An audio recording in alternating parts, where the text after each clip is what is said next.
Amy, 27, quiet, not much of a social life. New job in a small town that looks like a postcard if you do not look too closely at the peeling paint. I sign a lease on a ground floor 1-bedroom because the rent is reasonable and the commute is short.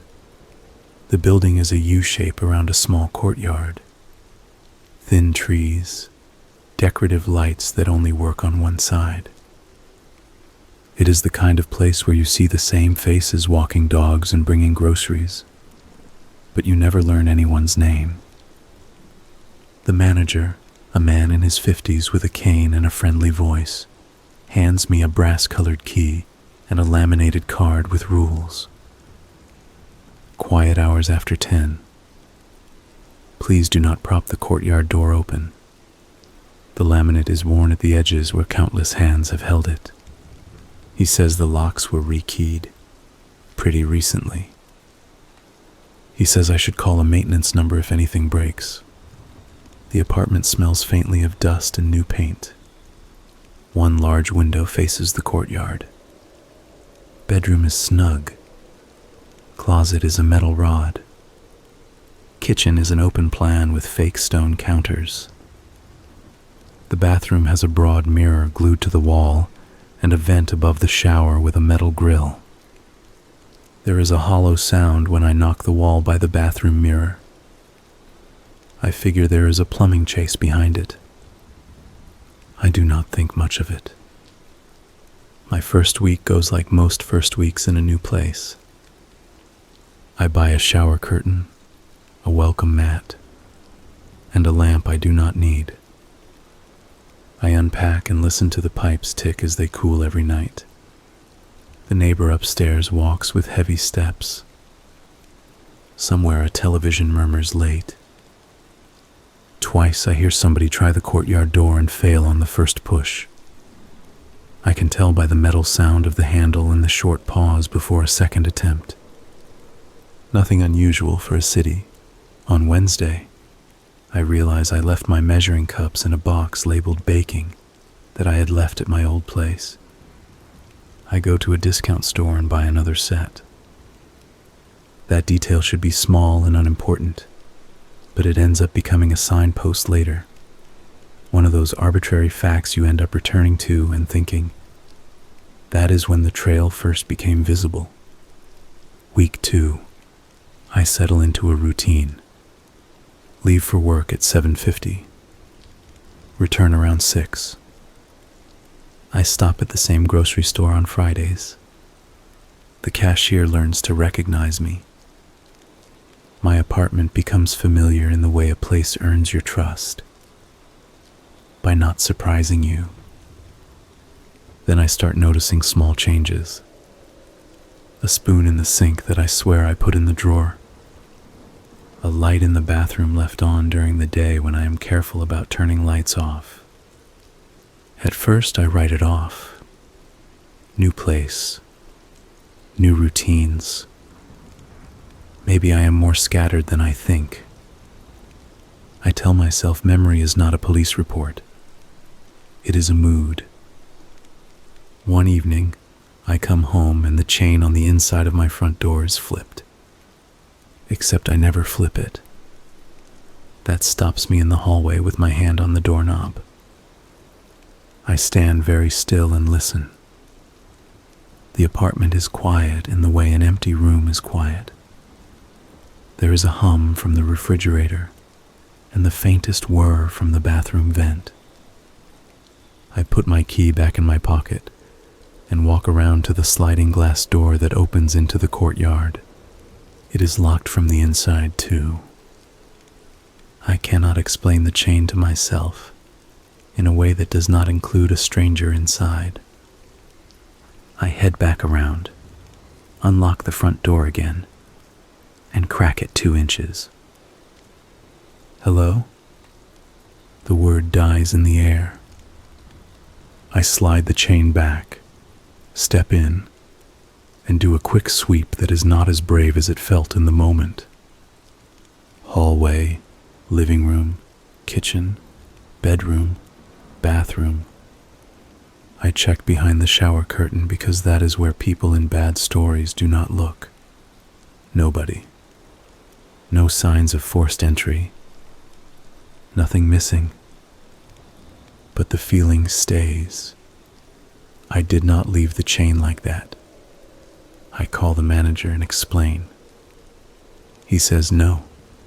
Nobody has been in your unit today. Maintenance is off on Wednesdays. He tells me sometimes the chain flips if the door bounces when it closes. I test that idea. I close the door hard, soft, medium. The chain never flips itself. I do not push the point with him because I do not have much beyond a feeling, and he is kind, and it is my second week. That night, I place a small strip of tape over the edge of the front door, half on the door and half on the frame. I learned that trick in a video. If the door opens, the tape tears. If the tape is torn when I come home, I will know I am not imagining things. I sleep badly, listening to upstairs feet and the heating system breathing like a sleeping animal. Thursday night, the tape is intact. Friday night, the tape is intact. Saturday, I do laundry in the building's basement room. The machines are old and honest. I discover that if you hit the dryer's lint trap at a certain angle, it pops out and swings like a cat door. I do not know why I remember that, but it stays with me. Sunday, I buy a second-hand carbon monoxide detector with a display, because my father used to say there is no such thing as too many alarms. I mount it in the hallway on those removable strips that promise not to damage paint. The display shows 0 parts per million. Good. I feel vaguely adult. That night I sleep better. Monday at work is long. I stay for a late meeting and do not get home until after 9. The moment I step inside, I smell a faint chemical sweetness. Not cleaning product. Not cologne. Something like new plastic warmed in the sun. The hallway carbon monoxide detector is missing.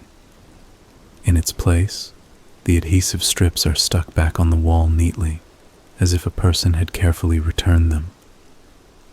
I look in the drawer for the detector. It is there, turned off, face down under the measuring cups I bought my first week. That is when the edges of fear start to sharpen. I call the manager again. He is patient. He says, I can change the lock cylinder tomorrow. And I say yes. He asks if I want him to come over right then. I say no and regret it as soon as we hang up. I put the detector back up and turn it on. 0. I sit on the couch and listen to my own breathing in the building. That night I do one more thing. I sprinkle a little baby powder along the baseboard inside the front door and in front of the sliding glass door. Just enough that a shoe would leave a faint mark, not enough to be obvious. I do the same on the tile just inside the bathroom door. It is a silly thing, and I feel silly doing it, but it costs nothing, and I want a record. Next morning, I take photos of the powder lines with my phone, then go to work. All day, an invisible thread connects me to the powder. I think about turning around at lunch. I do not. I get home just before 6. The powder at the front door is scuffed in 2 spots, like the edges of a shoe stepped carefully over it, and then back again. The sliding door powder is undisturbed. The bathroom powder has a print. Not a full shoe, just the faint oval of a toe where a sock might have touched down very gently. The scuffs could be me, I think. Maybe I forgot. But the bathroom toe. I do not go into the bathroom during the morning askew with anxiety. I do not take my shoes off in the hall and wander. I take another photo. I send both photos to my own email. I lock the door from the inside, sit on the couch, and listen. There is a soft bump somewhere behind the bathroom wall. It could be a pipe. It could be the building cooling. It could be. The manager arrives the next day with a new lock cylinder in a small cardboard box, a brass oval wrapped in tissue paper. He works slowly. He moves with his cane from the door to his tool bag like he is staying ahead of a wave of pain. I feel bad making him do this. He hands me the new keys and says he will update the list. He says, "It is probably just settling noises. This building is from the 80s. I nod. I am grateful he did not make me feel ridiculous. That night, no sounds. I do not set the powder again. I sleep with the window cracked open because the air feels tight. Sometime around 2 in the morning, I wake up to a sound like a bottle cap dropping onto tile in the bathroom. I lie very still. I wait for a second sound and hear nothing but the vent whirring. I drift back down into sleep and surface again at the alarm. In the bathroom, there is a small nickel coin on the floor next to the sink.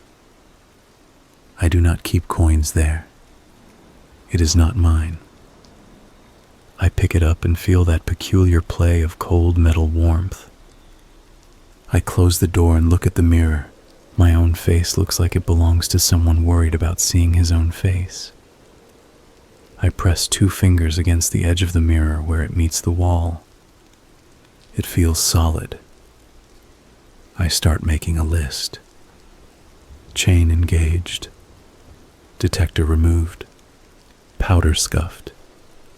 Coin on tile. Coin makes me think of pockets.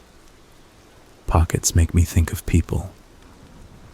I start thinking of people moving when I am not home. Not ghosts. People. That thought is worse than any supernatural story. I take a personal day. I buy a small wedge camera that looks like a USB charger and a set of window alarms that make a loud sound when a magnetic contact separates.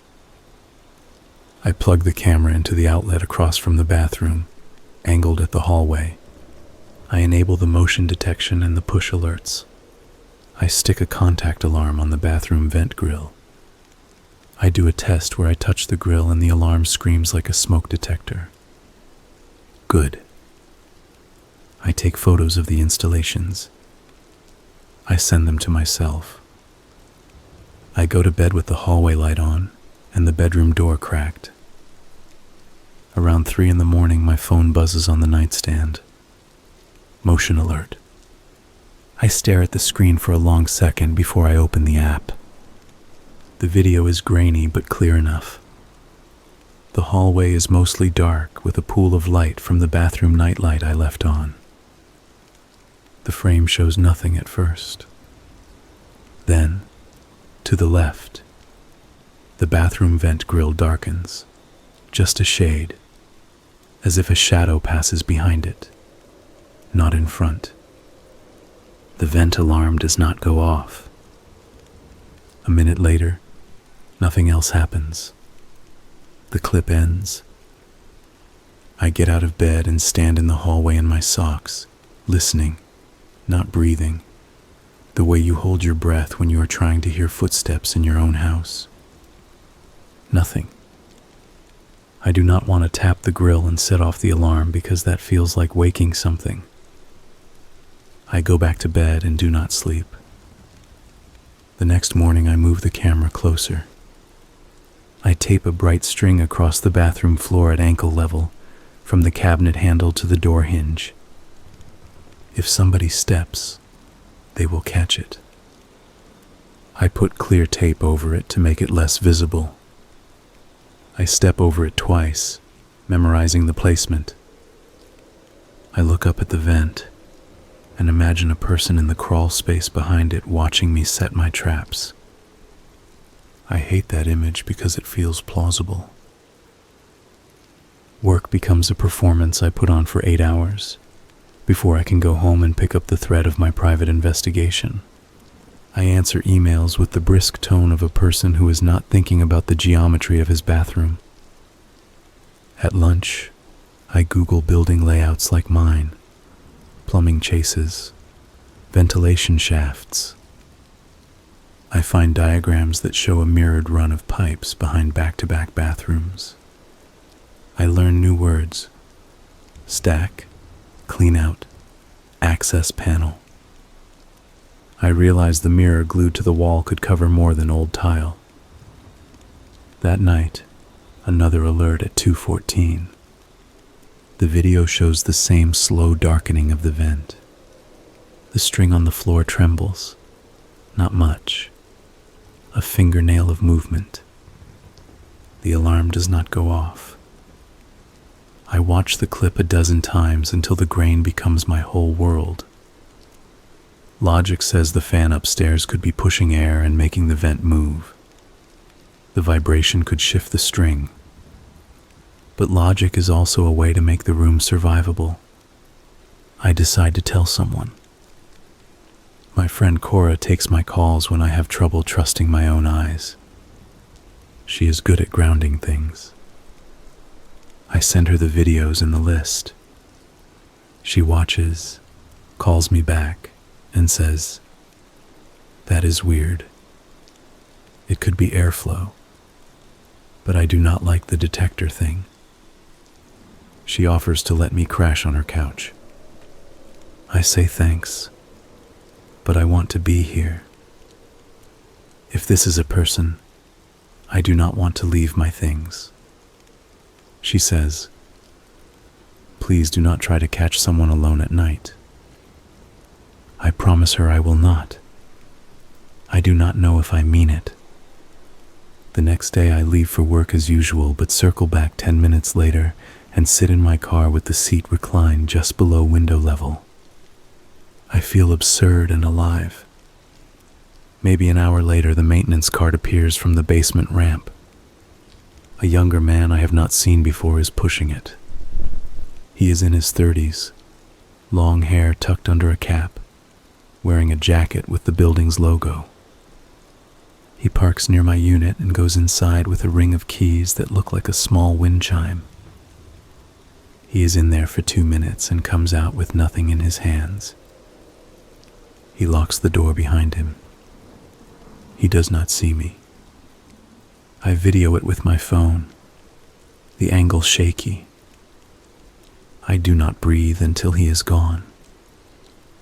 I go straight to the manager's office with the video ready. He looks surprised when he sees me, then surprised again when he sees the video. He says the young man is his nephew Aaron, helping temporarily. He says Aaron should not have keys. He says they had a leak in the unit above mine, and he sent Aaron to check under my sink for any signs of water. He did not call me because he thought I was at work, and it would take 30 seconds. He apologizes. He does not look like he is lying, but he does look like a person who is used to forgiving family quickly.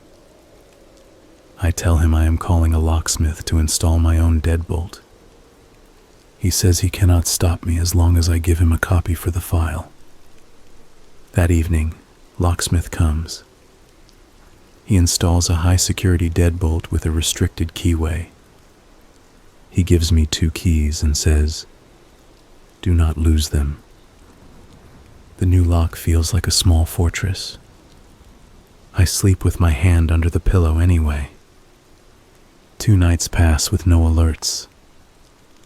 I start to feel like a spring that might quietly uncoil. On the 3rd night, Around 1:50, the motion camera triggers. The video shows the vent grill screws turning a fraction, then stopping. I know how absurd that sounds, but the shadow of the screw head shifts like a clock hand. The alarm on the vent still does not go off. I get out of bed, stand in the hall, and stare at the grill. I talk out loud, because silence is starting to feel like a permission I will not grant. If somebody is playing games with me, I am not amused. I will call the police. Saying it makes the air feel thinner. Next morning, I get a step stool and inspect the vent carefully.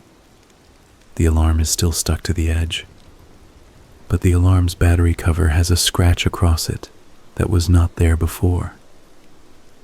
The screws are not new, and there is a faint polish on them, like a tool slipped. I realize I do not need to prove a ghost story. I need to make a record strong enough that when I bring it to someone with authority, they cannot shrug and say pipes.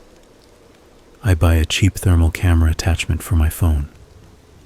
It is not high-end, but it can see temperature differences close up.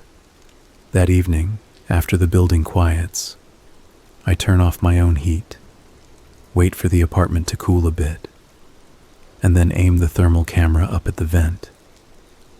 The grill is the color of the room, cool. Behind it, through the slats, there is a shape warmer than the wall, a rectangle warmer at the edges, cooler in the middle, like the outline of a space that has air moving through it, or a panel warmed by a hand recently. I shoot a short video and take stills. My heart goes hard in my chest. I do not want to know what the warm rectangle means. I already know. I text Cora the thermal image. She replies, "Come over." And then, "Please." I say I cannot leave. She offers to call the non-emergency line for me. I tell her I will call in the morning. I do not sleep. Every house noise rearranges itself into intention. The vent hum becomes breath. The refrigerator pop is a knee. The upstairs footsteps are a person waiting. At 4:18 a.m., there's a soft tap from the bathroom. Not a drop, not a clank. A deliberate tap, like knuckle on hollow wood. I sit up and say, "Enough." I turn on every light as I move through the apartment. I stand on the stool and press my fingers against the edge of the bathroom mirror again. For the first time, I notice a faint seam, a 1/4 inch from the wall, where the mirror sits proud on adhesive pads. The seam is a shadow line, subtle. I run my fingernail along it and feel a ridge at the bottom, like a tiny lip. I grip the bottom corners and lift gently. The mirror moves up a fraction of an inch. My stomach turns over. The mirror is not glued. It is hung on brackets. I pull harder. The mirror rises another 1/2 inch. There are 2 drywall screws exposed behind it, and a black rectangle of space past them. I lower the mirror fast. I back away and grab my phone. I call the non-emergency number and explain in a concise, rehearsed voice. I say, "My bathroom mirror is mounted over an access opening. I have video of motion at my vent. I have reason to believe someone is using the crawl space to enter my unit. I am terrified, and I am by myself." The dispatcher's tone is calm in a way that sounds practiced. She tells me to wait outside if I can do so safely. I agree, and slip on shoes, jacket, and step out into the courtyard with my phone. The courtyard lights are off on my side as usual, but the other side is lit. The cold air feels like relief.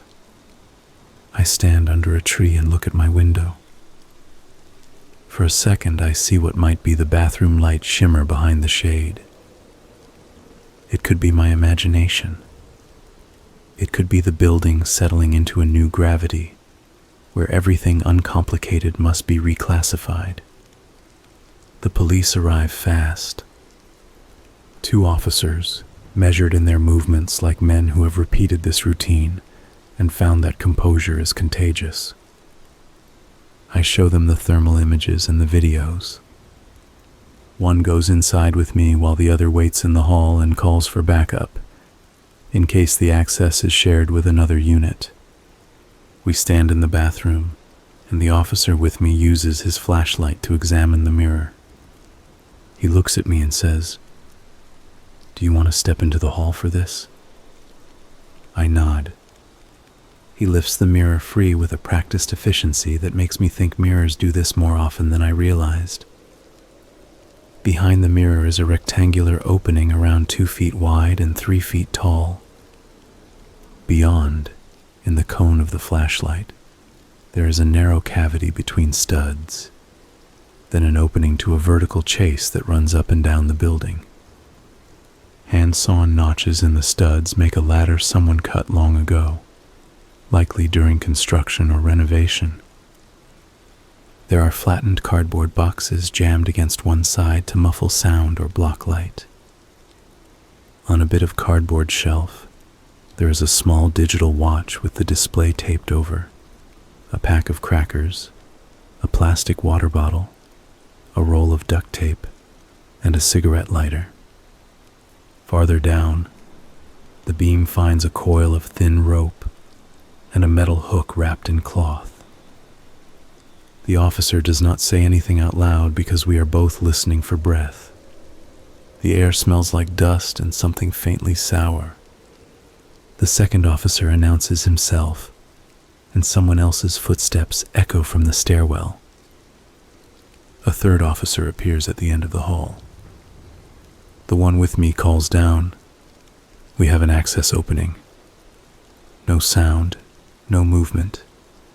They decide to check the unit above and the one below simultaneously. The ceiling of the chase likely connects all 3. An officer goes to each door and knocks. The neighbor above is a woman in a robe who looks alarmed but lucid. The unit below is a storage room for the building. The manager arrives in a sweater thrown over pajamas, hair pushed sideways, cane tapping faster than usual. He looks at the opening behind my mirror and puts his hand on his head like he is steadying a falling thought. He says, "I did not know." It sounds like the truth because shame is in it. The officers wedge a small doorstop between the mirror and the wall to keep the opening clear. They call for a K9 unit and a camera snake. The K9 arrives first, lively and focused, a shepherd with bright eyes that make the hallway feel less like a dream. The handler gives a command. The dog sniffs the opening with an eagerness that is professional. He whines once, paws at the edge lightly, then sits, which the handler says is an alert. That makes the hair on my arms rise. Someone has been there, recently. The snake camera arrives with a 4th officer who threads it into the chase. The live video shows dust and the pulsing invitation of empty space. After a few feet, the camera turns a corner and catches the edge of a handmade platform 2 floors up, then another opening, another mirror bracket, behind the unit above. He pans down, and we see the same thing a floor below. A cutout covered by a nailed wood panel instead of a mirror. There are scuff marks on the studs that look like shoe polish, rubbed by repeated climbing. The K9 handler says the scent is strong. The air in my throat feels like chalk. While they plan the next step, the building's maintenance door opens, and Aaron, the nephew, appears, rubbing sleep from his eyes, wearing a t-shirt and work pants. He looks surprised to see officers, then concerned. He asks what is going on. The manager tells him, and I watch his face. Surprise rings true. Concern rings true. And then, when he looks at the mirror, there is a flicker that is not fear, but recognition. I cannot tell if I am seeing it because I want to, or because it is there. The officers ask who has had access to the building's master keys. The manager lists himself, his nephew recently, a locksmith who did the last recce, and a former maintenance contractor who moved away 6 months ago after a back injury. The list feels too short to explain a ladder someone took time to cut and maintain. One officer asks to see the basement storage room under my unit, because the chase appeared to continue down. The manager leads them downstairs. I follow because the thought of being alone near the opening is worse than stairs. The basement smells like clean laundry, dust, and concrete. The storage room door is metal with a key cylinder. The manager unlocks it and swings it open. Inside are spare doors, a stack of tile, paint cans, and a pegboard with old tools. There is a section of wall that looks newer than the rest. Fresh drywall with 2 screws a foot apart, where something used to hang. The K9 handler brings the dog to the wall. The dog whines again, tail stiff. The officer with the camera snake looks at the wall and then at the dimensions of the room and says, "It should be right there." The manager nods. He says the contractor closed an old access 2 years ago, said it was not up to code. The officer calls for permission to open the wall. The manager gives it. There is an economy to this exchange that makes me feel both safer and suddenly very tired. They cut the wall open with a small battery saw in a clean rectangle. Dust shakes out like old flour. Behind it is the chase. Wooden studs, old metal pipes, and the backside of the vent runs. The flashlight catches a small alcove just inside, built of 2x4s like a shelf.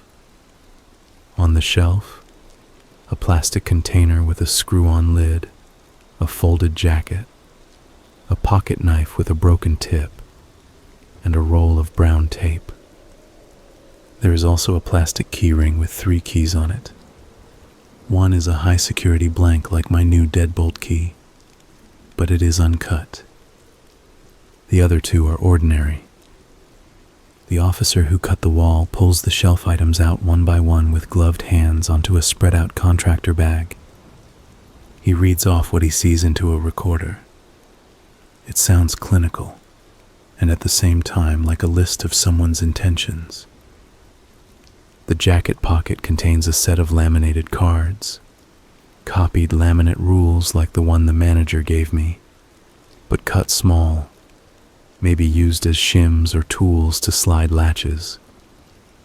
There is also a slip of paper with 2 numbers written on it, 203 and 105. My unit is 105. The manager says 203 is currently vacant and staged for viewing. We all look at each other. The officer goes upstairs to check 203 with a second officer. A few minutes later, they radio down. The unit is empty, but the bathroom mirror lifts off easily. Behind it, the opening has a small hook screwed in the side of the stud, polished from use. They seal my bathroom opening temporarily with a piece of plywood and screws. They ask if I will be okay spending the night somewhere else. I call Cora and accept her couch this time without pride. The manager looks like he has aged 10 years while the plywood went up. He apologizes again and again. He says the building will pay for a hotel if I prefer. I tell him a friend is fine. He says he will have contractors out first thing to close the chase in a way that cannot be reopened without breaking tile and making noise, the way it should have been. At Cora's, the night feels like a correct version of itself. I hear the soft comfort of a television and the sound of a neighbor walking upstairs, and it translates as life instead of threat. She makes tea and sits with me while we replay the videos and the thermal images and the K9s sit. We make a list of what is known and what is speculation. Known. Access behind my mirror. Platform below. Items on the shelf. Signs of recent presence. Unknown. Who? How often? How long? She says, if it had been months, you would have noticed sooner. It sounds like somebody started using it recently.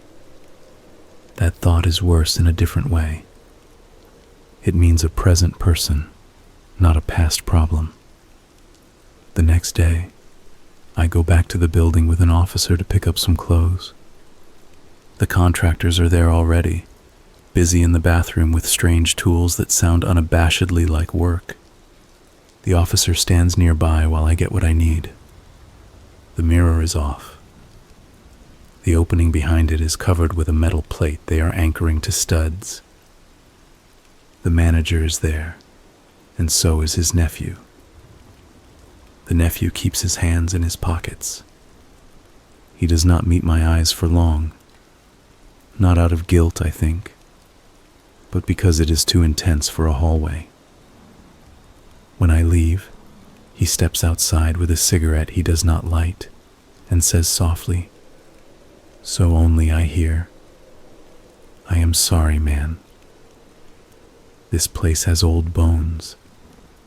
The phrasing sets my teeth on edge, not because of what it means, but because of who chose those words and when.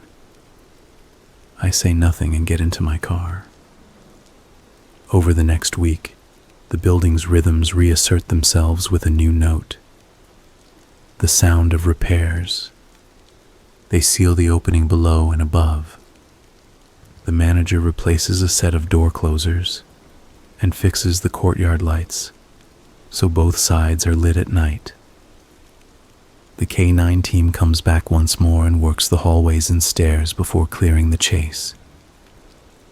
The officers knock on doors and ask questions. Nobody knows anything that helps.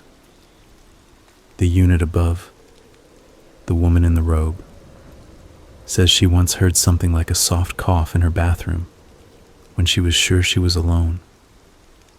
She thought it was the pipes. She looks embarrassed telling it. The embarrassment makes me feel a kind of kinship with her. We have both been in the same conversation with our homes, asking if what we hear is what we think it is. A detective calls me 2 days later. He says they lifted prints from the shelf and the mirror backside, partials mostly, smudged by dust and age.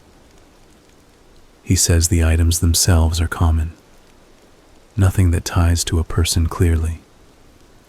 He says they will run the prints, but not to expect much. He asks if anything else has happened. I say no, nothing. And the word nothing feels like a spacious room. He says the manager has agreed to add cameras in the hallways and at the basement access. He says this is not the first building with such a chase. He says, almost as an aside, a person who uses space like that tends to test boundaries before they commit. I ask, what does testing look like? He says, moving small things, seeing if you notice, removing a detector to see if you react, trying a chain. He does not say the rest. but I hear it in the quiet between us. The next step would have been to move closer. A few nights later, back in my apartment, I listen to the building breathe and realize I know more of its vocabulary now. The upstairs sink has a sound like a fist full of marbles when it drains. The pipes twitch when the water heater switches cycles. The courtyard gate has a heavy closing note, and the hinge has a squeak. None of those are footsteps in the chase behind my mirror. That distinction matters. I sleep with the bathroom door open and the new metal plate bright and obvious, not because I want to look at it, but because I want it to see me. Several days pass. The maintenance nephew is absent for a while. The manager tells me in the hall that his nephew is taking time off. He says it like a person moving chess pieces in his mind. He does not say why, and I do not ask. It is a peaceable moment between two people who both want their building to be a place that does not ask big questions. 2 weeks later, I am in the basement to change over laundry when I see someone under the stairwell at the far end. A man with a backpack, sitting half in shadow, head down like he is tying a shoe. I call out, "Hey." He looks up, startled, eyes bright and a little wild, beard several days past trimmed.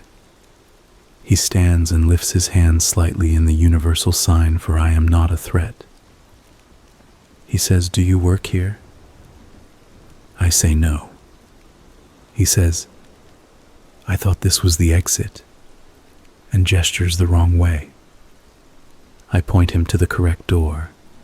He thanks me and slips away, too fast for casual. I walk around the corner and watch him exit to the courtyard and move out to the street. I tell the manager. He reviews the angle of the basement camera. It catches the man's back as he cuts through the frame. The backpack scuffed, one strap frayed. We print a still and tape it to the laundry room door with a note.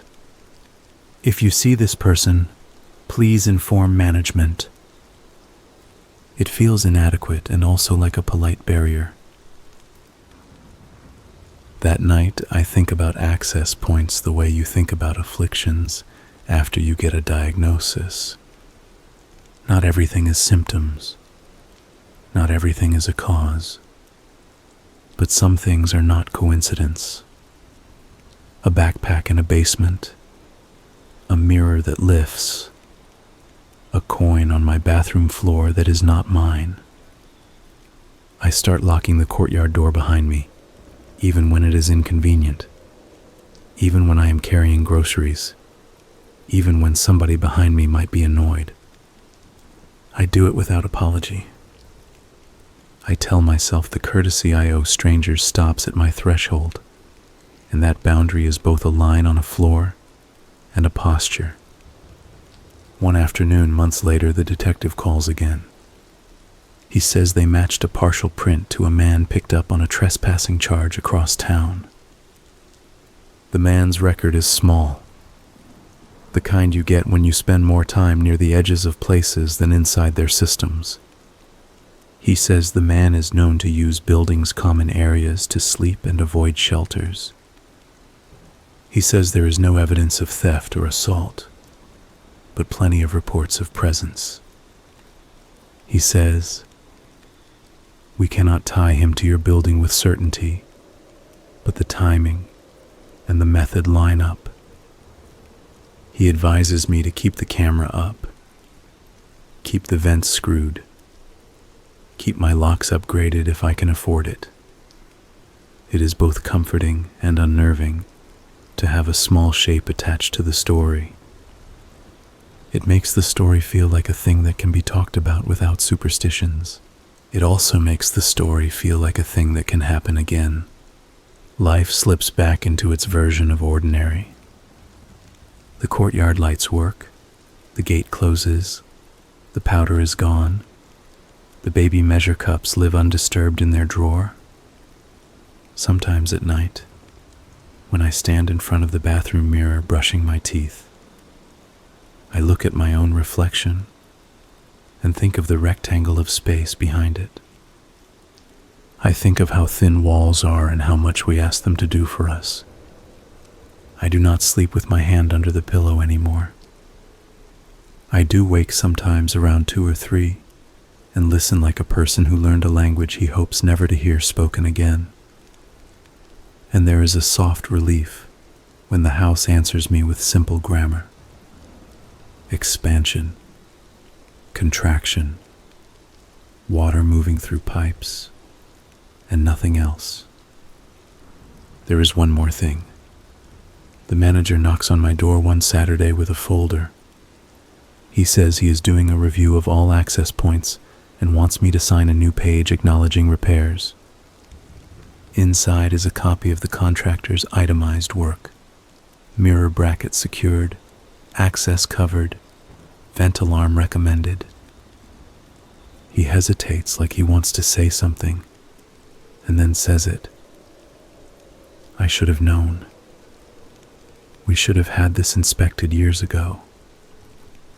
He looks down at his cane like he is ashamed of the fact of it. I tell him I do not blame him. He looks relieved in a way that is painful, because it moves some of the strain from his face to mine. I sign.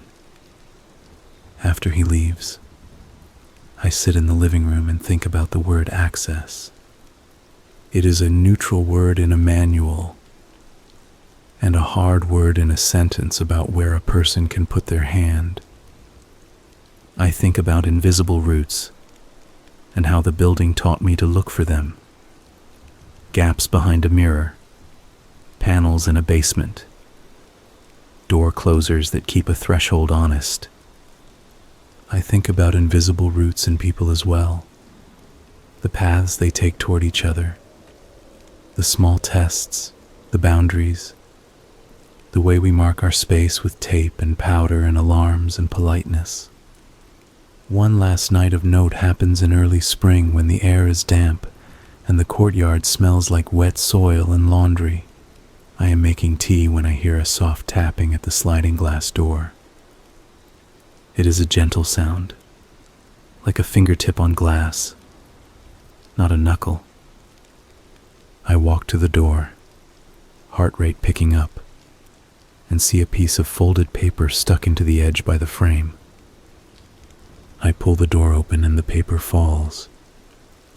There is nobody in the courtyard.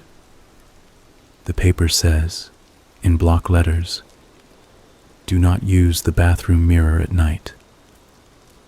It is written on a torn piece of a maintenance work order. I call the manager immediately. He comes down in 5 minutes, cane tapping. He looks at the note in the camera over my hall outlet and then at me. He says, "Is this a joke?" I say I did not write it. He shakes his head and, to his credit, does not try to explain it away. He goes to the security DVR to check courtyard footage. The footage shows a figure approach my slider from the left at 9:07 p.m. Hood up. Posture quick. The person slips the note and moves away. The face is turned from the camera. The detective looks at it later and says it could be the trespasser, could be the nephew, could be anyone with a hood and a reason to pass through a courtyard quickly. The note is printed on paper from the building office, yes. The message is one that exists on the border between superstition and warning. It lands in me like a stone in a pond. The ripples carry for days. I try to live with the fact that there are more unknowns than I can fix. I add a small mirror to the bedroom and brush my teeth there sometimes because that is what calm looks like that week. I keep the camera up. I keep the vent alarm. I keep a quiet list inside my head of the people who now travel across this story. The manager with his cane, the nephew with his cap, The detective with his patient tone. The K9 who sits and tells us something wordlessly important. The neighbor in her robe who thought the cough was pipes. And a person who learned how to climb inside a building and live along the edges. I keep a list of the objects too. A coin that is not mine. A mirror hanging on brackets. A thermal image showing a warmer rectangle. A striped string across a tile floor that trembles once in the night. It becomes a way of seeing.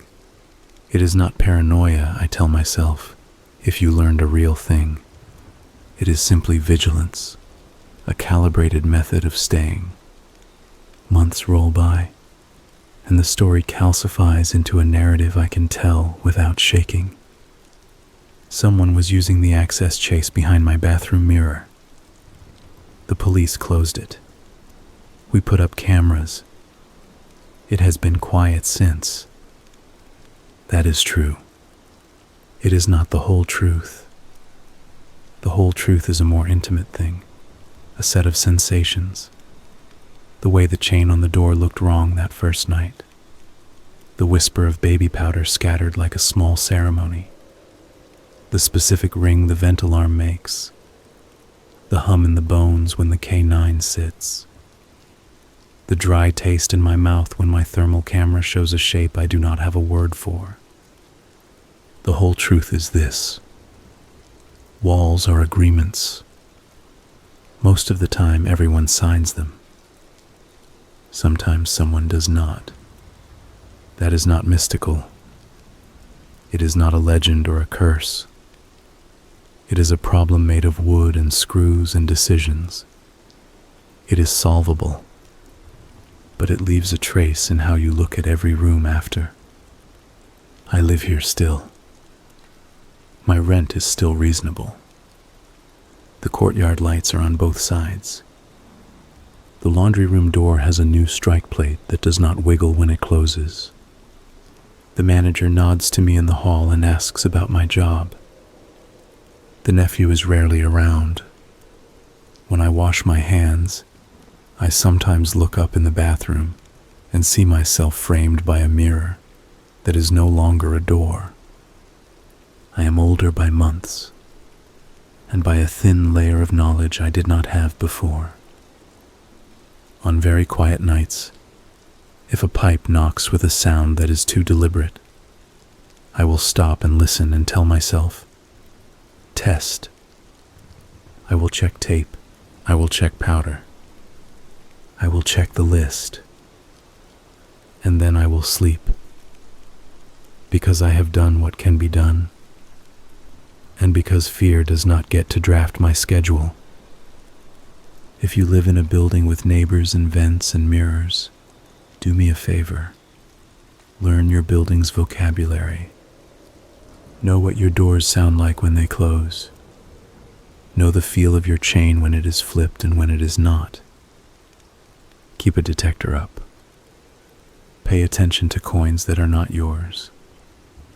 Keep a kindness for the people whose job it is to hold the structure together, because they are human, and they will miss things, and your attention will be part of the glue that makes problems visible before they become stories you tell on a quiet night years later.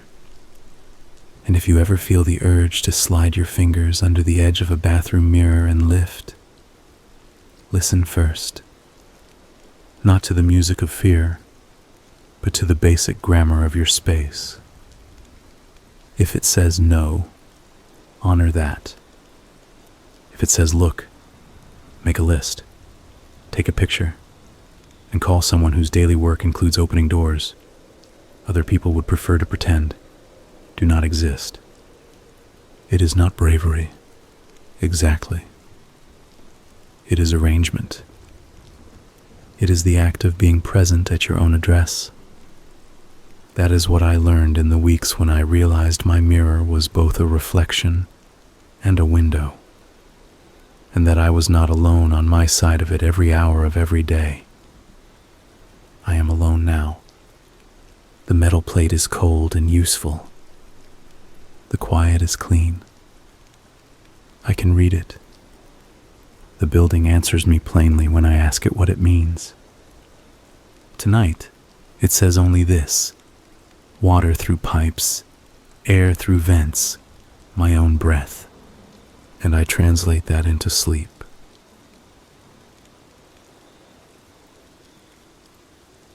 Bimi, 24, finishing a degree part-time because money is tight. Night shift student worker at the university library. Not glamorous, but the pay is steady, and the building is warm in winter. The library is a big glass box with a concrete core. 6 floors, basement for archives and mechanical rooms. My shift runs from 8 p.m. to 4 a.m., 3 nights a week. We keep the first floor open all night during midterms and finals, but the rest closes at midnight. Policy says 1 staff member and 1 student supervisor in the building after midnight. On Tuesdays, the staff member is a guy named Miles, who has worked security for 20 years and likes crosswords. On Thursdays, it is a woman named Dee, sharp and calm. The job is simple. Walk the floors around closing. Check study rooms. Ask people to pack up with a soft voice. Collect lost and found. At midnight, make sure levels 2 through 5 are empty and locked. Watch the cameras. That is it. I like the quiet. I like the way the whole building settles into a different rhythm after midnight. The vending machine hum is louder. The HVAC has a steady breath. The glass reflects the empty tables, which feels like a mirror that is honest. First weird thing happens in October. I am on the 3rd floor 10 minutes before midnight, doing the sweep. The study rooms have glass walls and a booking display next to each door. The displays pull from the campus system. They show the student's name and the time slot. Room 3C says booked, 11 p.m., 12 a.m., Lena K. Inside, lights off, chairs pushed in. I tap the glass. No answer. I key the door open to check nobody is asleep under the table. Empty. But there is a small post-it on the underside of the table lip, right where your fingers would brush when you sit down. It says return Friday. Neat block letters, black pen. The note is strange enough to notice and small enough to ignore. I peel it off and toss it. I lock the door and finish the sweep. When I get down to the desk, I tell Miles. He says people leave notes to each other all the time, and he is not wrong. Except most people do not stick them under furniture. He shrugs and circles a 7-letter word in his crossword. Friday comes. I make a point to check 3C. The display says available. The door is locked. I open it and feel with my fingers under the table lip, because now it is a thing in my head. Another note. Do not touch. Same neat block letters. I take it off and stick it to the outside of the door. I write, library staff here. Please do not leave notes in study rooms.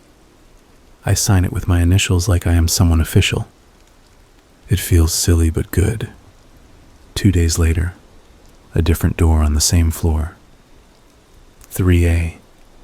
I am doing the sweep and see the tiniest bit of clear tape at the edge of the door, like someone stuck a hair across the jamb and anchored it. It is not obvious unless you know what to look for. I open the door and the tape breaks. Nothing inside. Under the table, another note. You broke it. Then below, smaller. Friday. I tell Dee. She takes it seriously. We check the booking logs. The name Lena K is not in the system for that room in October. The display must have been wrong, or someone used the kiosk to book on site with a fake identity and then canceled. D looks at camera footage for that hallway. The angle is not great.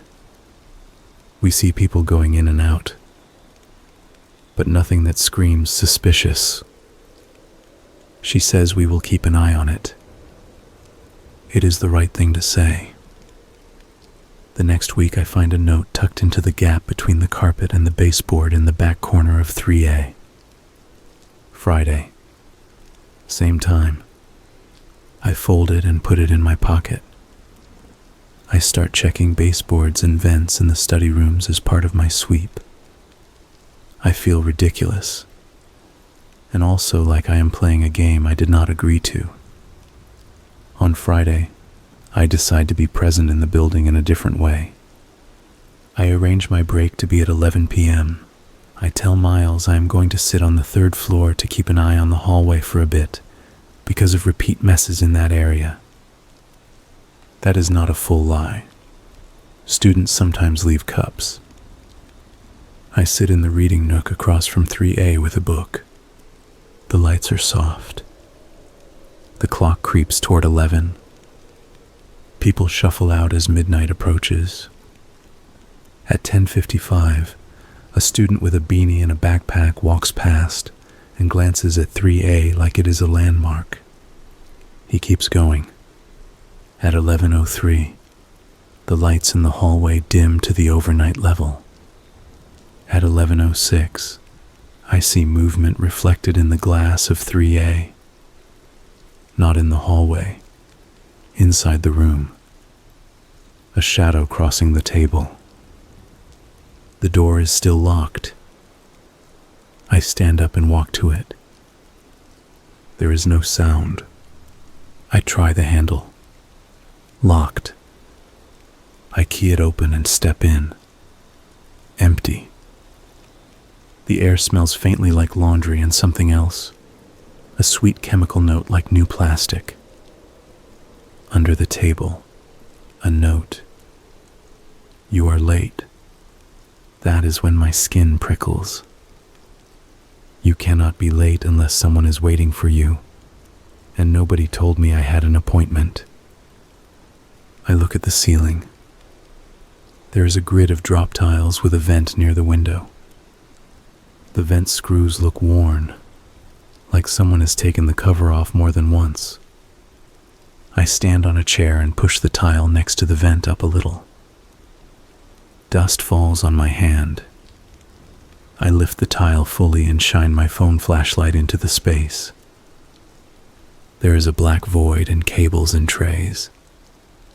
And there, pushed along a metal support, is a flat plastic case with a rubber band around it. Somebody stashed it up there. I get off the chair. I tell Miles on the radio that I found something in the ceiling. He says he is on his way. I do not touch the case until he arrives, because it feels like a line I should not cross alone. He gets there, looks up and frowns. We get pranks, he says. He pulls on gloves from his pocket like he has done this before. He lifts the case out. Inside, a prepaid flip phone, a pack of gum, a USB stick, and a small notebook with a rubber cover. The notebook has 2 letters written on the first page, LK. We look at each other. The initials match the fake booking name. Miles says, "Call campus police." I do. They send an officer. He looks through the items and takes them.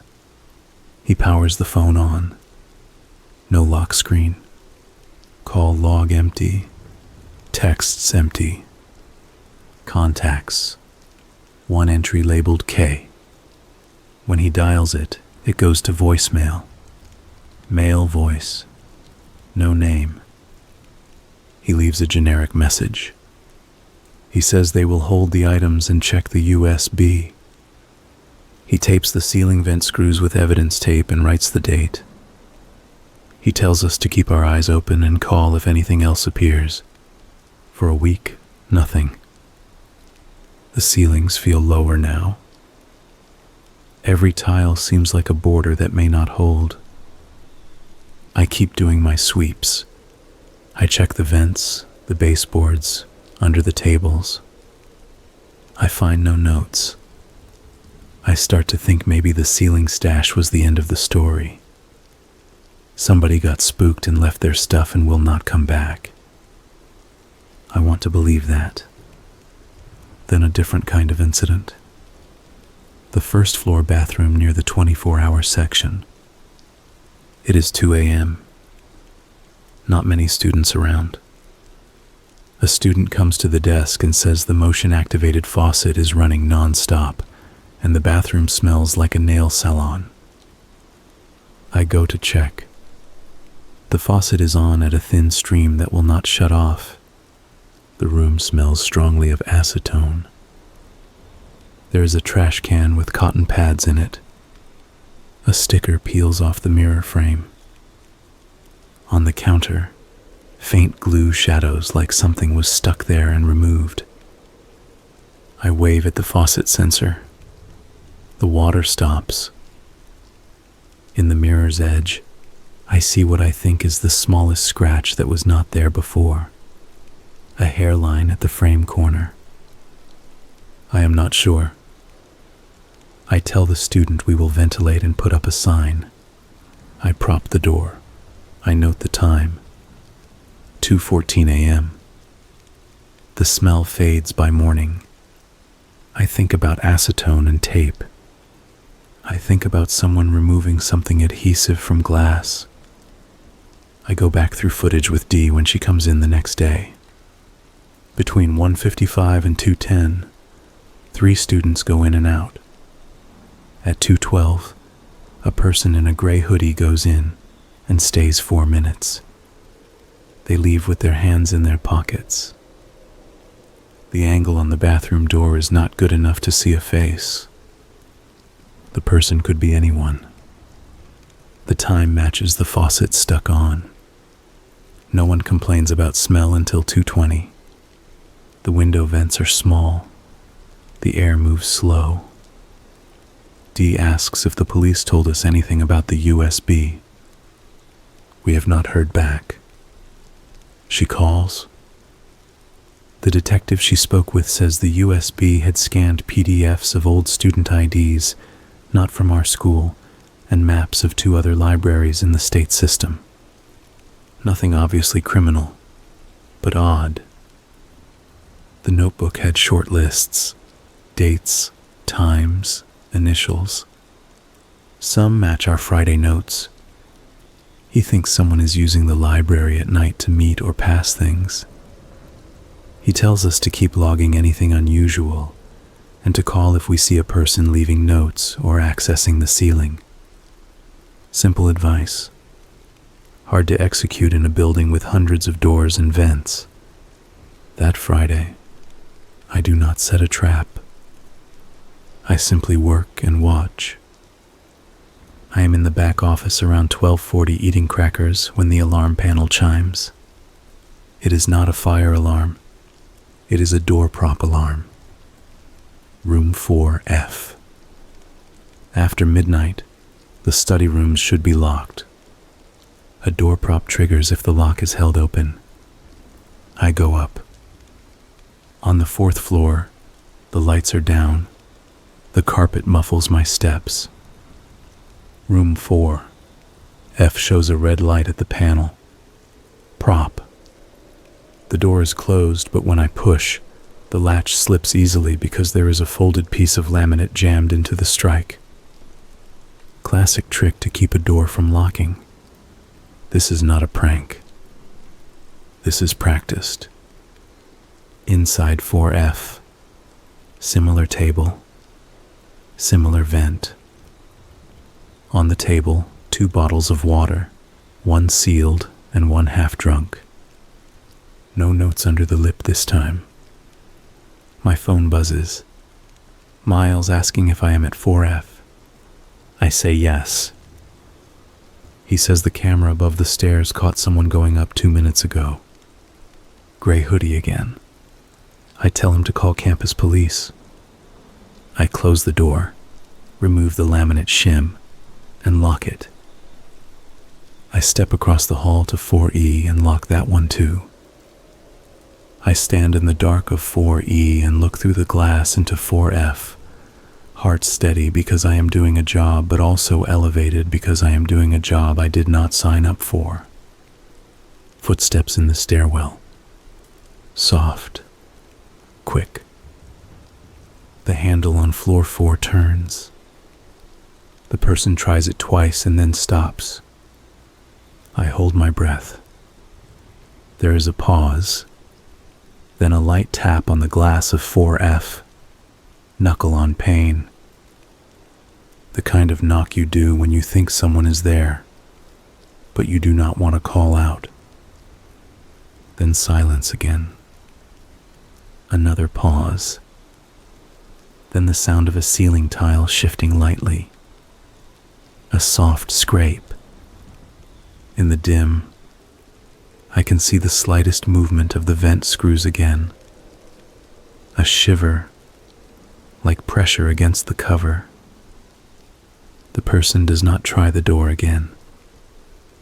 The sound moves away, not in the hall, but above, across the grid. I text Miles my position and the sounds. He says the officers are 2 minutes out. 2 minutes is a long time when you can hear a ceiling talking. I step into the hall. The ceiling tiles are plain and quiet. My mouth is dry. I go to the end of the corridor and stand where I can see the stairwell door and 4F. The stairwell door opens, and the gray hoodie appears for the briefest moment before ducking back. They looked like a student, but that means little here. I hear feet going up. I follow at a distance. The 5th floor is closed and darker. The stairwell air is warmer, like someone was in it too long. At the top landing, the door to the roof has a lock and an alarm sensor. It is secure. The hoodie is not here. I check 5A, 5B, 5C. Doors secure. At 5D, the panel shows closed, but the handle sticks for a fraction and then gives. The latch is worn. Inside, the ceiling tile above the table is at a slight angle. The vent cover is missing 2 screws. On the carpet, a small pile of dust, like someone set a tile down and then put it back quickly. I step back. I do not go under the opening. I am not stupid. I stand by the door and wait for the officers. They arrive. We clear rooms together. Nobody. Dee comes in early because Miles has called her.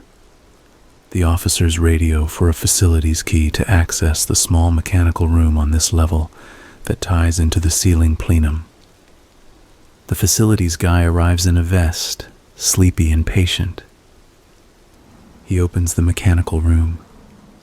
Inside is a steel ladder to a service catwalk that runs above the study rooms. The catwalk is narrow.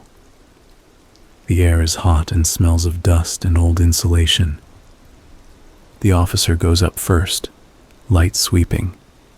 He calls down. There is an empty water bottle and a sweatshirt. No one here. He shines down his light. You can see where a person would crawl along a beam to sit above 5D or 4F and lower a vent cover like a trapdoor. Not a ghost story, a person story. That is almost worse. They bag the sweatshirt and bottle. They ask us to save all footage from midnight to 2 a.m. They ask if any small things have gone missing. Chargers, USB sticks, IDS. We check lost and found. The log shows 3 chargers gone this month and 2 found. Not helpful. The detective says some people camp in buildings because they are safe and warm, and many do not want trouble. But some test limits because the space feels like a puzzle to beat. He says the notes suggest someone who likes to push. He asks if the initials LK mean anything. We do not know. After that night, we change procedure. We tape the vent screws on all study rooms we can reach. We check ceiling tiles for disturbance during sweeps. We set motion alerts on the hall cameras for the 3rd through 5th floors between midnight and 2. We post signs at the study rooms that say, "Rooms closed after midnight. No access." We lock the mechanical room. We ask facilities to add a hasp and a second padlock. We add a check of the 1st floor bathrooms at the top of the hour. The next week is quiet in a way that makes me think the person saw the tape and decided the game was not fun. Then we get a new note. It is not under a table or behind a baseboard. It is slid under the staff door at the front desk. It is rude to move someone's things. Block letters again. No initials. The paper is from a campus printer release station. Faint gray header line at the top with a job ID cut off. We save the note. Campus police take it. They ask us to call if we spot anyone leaving notes. I say I will do my best. That Friday, a student comes to the desk around 1 a.m. and says a man is sleeping in a carrel on 4. We go up. The carrels are those wooden desks with sides that make a little box. In the 3rd row, a person is slumped forward, hood back. He looks like a graduate student after a long day. We speak softly. He wakes up, blinking, polite, apologizes. His ID says he is a visiting scholar from another campus. His hands are clean, nails cut short, faint smell of citrus. We ask him to move to the 1st floor 24-hour area if he wants to keep working. He nods. As he packs up, I notice a roll of clear tape in his pencil case. That means nothing by itself. Many people carry tape. He thanks us and goes downstairs. Dee points out that I am suspicious of everyone. She is not wrong. I do not like it. I try to balance attention with fairness. I fail sometimes, even if nobody can see it. Mid-November, the detective calls. The sweatshirt from the ceiling has a laundry tag with a phone number written in faded ink. He called. The number belongs to a campus staff member in facilities planning named Calvin. Calvin says he used to keep a sweatshirt in the office but lost it a year ago. He does not know LK or Lena. He says he did not put anything in our ceilings. The detective thinks the sweatshirt is just borrowed, like the bottles. The USB had nothing illegal, just maps. The prepaid phone did not ring again. The voicemail number is not active anymore. The case is not closed. But it is not open either. Finals week comes. The building is packed until midnight, then empties in a rush. The 1st floor hums all night. People nap with their heads on backpacks. Someone spills coffee near the printers. I go to the 2nd floor at 1 a.m. to look for a laptop a student left somewhere. I do not find the laptop. I do find a door in the back corridor. Small, unmarked, with paint chipped around the frame. It is not a door I usually notice. It is near the freight elevator, where the stacks compactors start. The handle turns. but there is resistance, like the door has stuck to the frame. I push harder. It opens into a narrow space with pipes and conduit. The air is warmer in here, and the smell is familiar. Dust, insulation, something like vinyl. I shine my flashlight. There is a low shelf with cardboard pieces stacked on it, and a plastic crate with a blanket. This is not random storage. This is someone's little corner. I step back and call Dee. She and Miles come. We call campus police again. The officers say the campus has pockets like this in many buildings. They bag the blanket and the crate contents: a paperback book with the spine cracked, a small calendar, a student dining hall receipt, a spoon. On the wall, faint pencil marks, dates and initials. Some dates match our Fridays. Initials we recognize: LK, and also K. K again. The detective takes photos.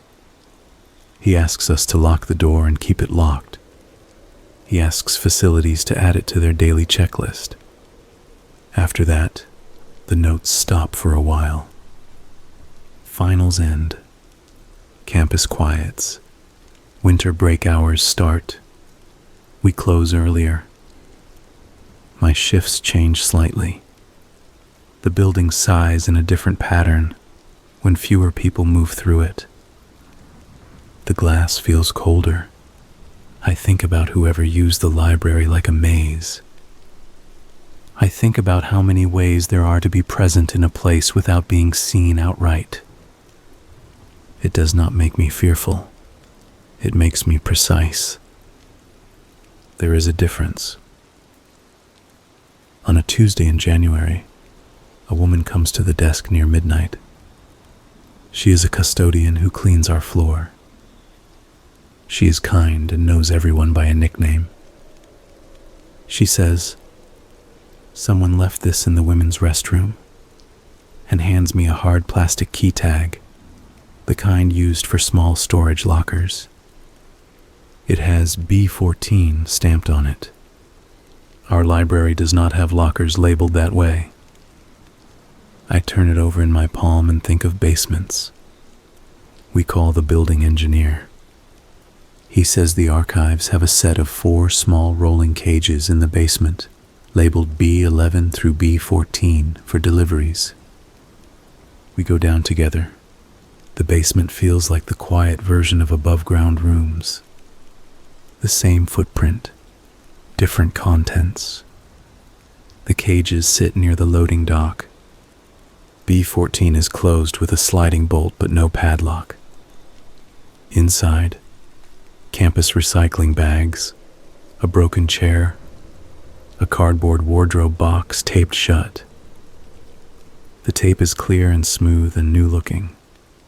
The warehouse guy says he did not put the box there. We cut the tape.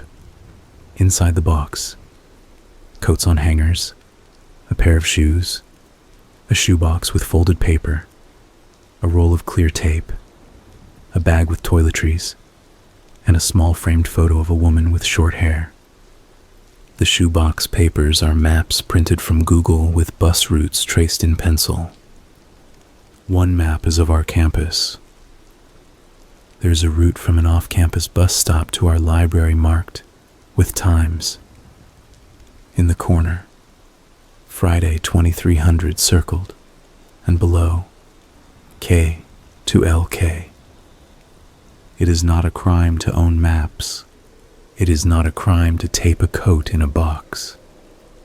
But it feels like a little station someone built. The detective looks at the box and says softly, "This is how someone stays on the move without carrying much. Stations, deposits." He says many people move like this through cities, some for safety, some for control. He asks us to lock the cage and to note any changes. We do. He takes the photo to run through campus records just in case. 2 nights later, the cage bolt shows new scratches. The tape on the wardrobe box is replaced with a strip of blue painter's tape, like the person had to use what they found on hand. Nothing else is disturbed. Whoever is moving is careful and not in a hurry. That might be the strangest part. January closes. Spring term starts. The library fills again. On a quiet Thursday around 1 a.m., I am replacing a printer toner when a student walks up fast and says, "Someone just crawled out of the ceiling in 2D. I look at him to see if this is a joke. He is pale and serious. I call D and we both go. Room 2D's ceiling tile is not aligned. Dust on the table. The hall camera caught a person in a gray hoodie coming out of the room and moving to the stairwell 5 minutes earlier. The hoodie again. I am sick of gray hoodies. The officers come. We go through the motions. I feel like a record skipping. Then something new. An email to the library's general inbox. Subject: please stop. The body. You ruined it. It was safe there. No signature. It came from a fresh account made that day. The IP traces to the public Wi-Fi. That is not helpful. D forwards it to the detective. He replies, "Keep it." Do not reply. Early February. Snow outside. Wet boots inside. I am doing the 3 a.m. bathroom check. The first floor men's room is empty. I push the stall doors with my knuckles. One swings slowly. Someone stuck a folded paper in the latch. I take it out. It is not a note. It is a campus print queue receipt. At the bottom, somebody wrote, "The ceiling is not yours." I am not scared anymore. I am irritated. I am tired of being a piece on someone's board. I take the paper to the desk. I tape it into the log. I write, "Found 3:12 a.m., first floor men's room. Handwriting matches prior notes." I underline ceiling. The next week we change how we do things again. Facilities add bars above the most accessible tiles. They use screws that need a special bit. They add security mesh behind the study room vents. It is not perfect, but it slows a person down. We add a detail to the sweep. We push each tile in the study rooms up a ½ inch and settle it again to feel if it is taped. We log. We get bored. We do it anyway. The notes stop. The gray hoodie vanishes from the cameras. No ceiling tiles shift for a month. The basement cage remains closed. The box inside grows a new layer of dust. It is not a victory exactly.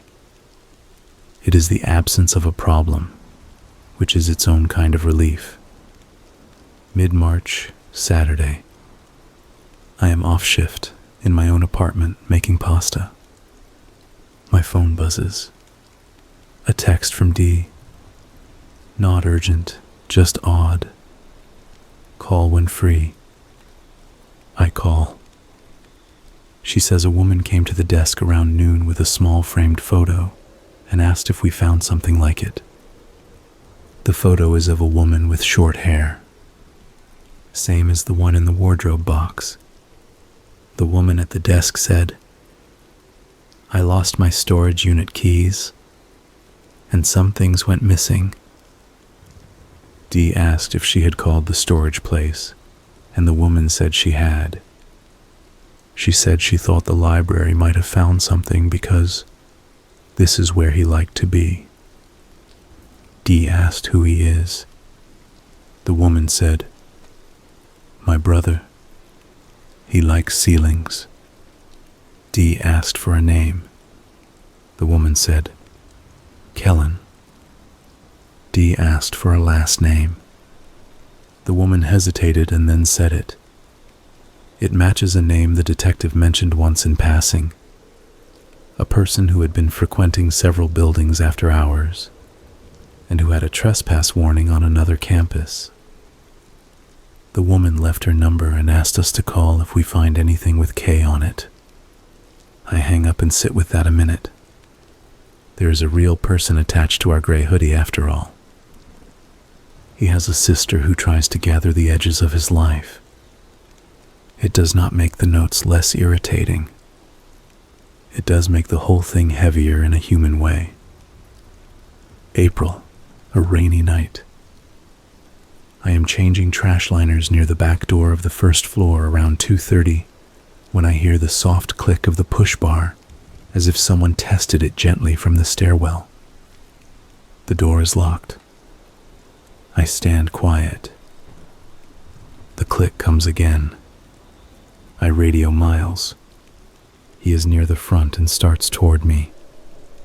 The third click is followed by a whisper through the gap. A man's voice. Calm. "I know you are there." I do not answer. The push bar tries a little harder and then stops. Footsteps move away. I exhale. It is the simplest interaction we have had. A test and a refusal. It feels like a line drawn clearly for once.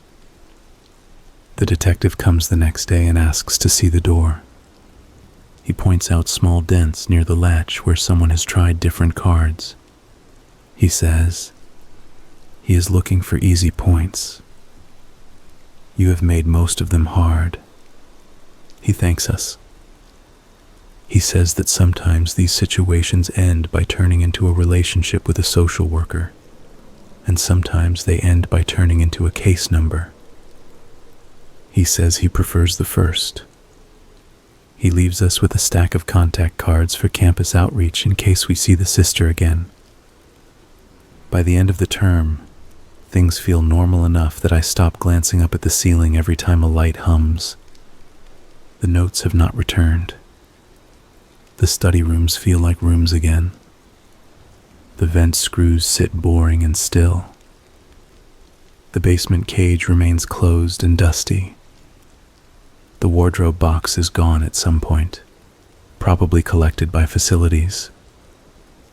We did not see who took it. I hope it was the sister. I hope she got to gather at least that one thread. One last small thing. On my last night shift before summer hours, I am doing the final sweep on 5 at 11:55 p.m. The building is quiet. Rain ticks softly on the roof. In 5D, where we first saw the vent out of place, the room is clean and still. Under the table lip, my fingers brush something. I flinch like I touched a live wire. It is not a note. It is a tiny loop of clear fishing line that someone taped there at some point. Old adhesive, dry. Maybe it is from months ago. Maybe I missed it before. I pull it off. When I do, a small plastic tab drops to the carpet. It is the pull tab from a vent filter screen, like the ones facilities installed. We do not install them with tabs hanging down. Someone thought ahead once, made their own way to pull a filter quickly from below. It makes me shiver because it is clever, and because it is over. We change the screws in the mesh. That tab is obsolete. It is just a piece of plastic now. I pick it up and put it in the log bag with a label. Found 11:56 p.m. in 5D under table lip. Likely old. I write, old, twice. on purpose, because I want it to be true. The story here is not a ghost in the building. It is a person who figured out what most people ignore. Ceilings are roads if you are willing to get dusty. Vents are doors if you are patient. Libraries are warm and open when most other places are closed. My part in it is small. I turned a key, taped a screw, called a number. Sometimes that is enough. Sometimes the boring work makes the interesting trouble give up and move on. I am okay with that. I like boring. If you work nights in a building, learn its seams. Know how the doors sound when they latch. Notice tape where tape does not belong. If you find a note under a table, do not ignore it. Call the number that makes problems belong to daylight. Keep your voice even. Be kind to the people you move along, because some of them are trying to survive, even if their methods make your job harder. Set boundaries anyway. You are not a maze to be solved. Summer comes. I finish my degree. I change jobs. Sometimes I walk past the library at night and look at the fifth-floor windows. They reflect the streetlights in the dark. If there is a person up there, I cannot tell. Maybe he found another building with easier tiles. Maybe his sister convinced him to meet someone who can help him stop liking ceilings so much. Maybe the notes live in a shoebox in a closet somewhere.